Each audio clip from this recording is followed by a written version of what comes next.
কাঞ্চনদা, হ্যাঁ এ কাঞ্চনদা, বল। ফিস্ট করবে? কোথায়? এ মেসেঞ্জে যাবে। মেসেঞ্জে ওরা 1000 টাকা টিকিট। 1000 টাকা করে? হ্যাঁ। তাহলে ইয়েকে পলাইকে বলে দেবো? হ্যাঁ, হ্যাঁ? তিনটে কনফার্ম করে দেবো। বেশ, ঠিক আছে দাঁড়া। বলে দিই। কবে? হ্যালো, এ 12 তারিখে। হ্যালো, এ সাহিদা, বলছি আমার 3টে কনফার্ম করে রাখো তুমি। ঠিক আছে? ঠিক আছে। হ্যাঁ, তিনটে। বেশ।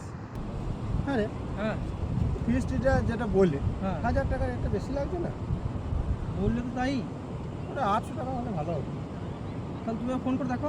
সাহেব তো? হ্যাঁ, হ্যাঁ। বেশ ঠিক আছে, আমি ফোন করে দেখে নেবো। হ্যালো। আরে সাহেব, হ্যাঁ, বলো কাঞ্চনদা। বলছি পিকনিক করতে যাবি শুনলাম মেসেঞ্জার। হ্যাঁ। তা 1000 টাকা না 800 টাকা কর। আমার 3 জন আছে। 800 টাকা কর, 3 জন যাবো কনফার্ম। বেশ, ঠিক আছে।